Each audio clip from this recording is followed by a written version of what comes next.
Hi, good afternoon. Good afternoon na kahanap buhay Pits. So mangyari today sa Valentine's Day. So talagang ibigay natin yung oras at araw natin sa ating pamilya, no? So nakabook tayo ng hotel ngayon sa Tomas Morato para sa 2 araw na stay doon.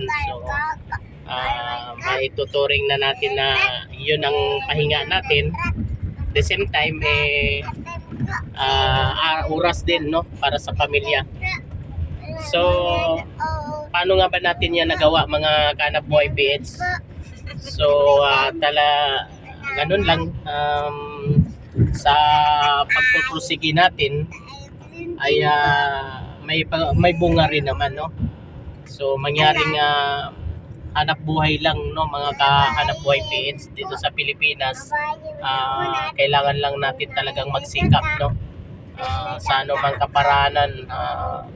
Bagamat dumaan tayo sa mga talagang mahirap na buhay at sinamahan lang natin ang pagsisikap. At the same time kaigad tayo sumasandal, no? Lagi nating kasama si God sa ating hanap buhay at sa anumang mga pagpropusige natin sa buhay.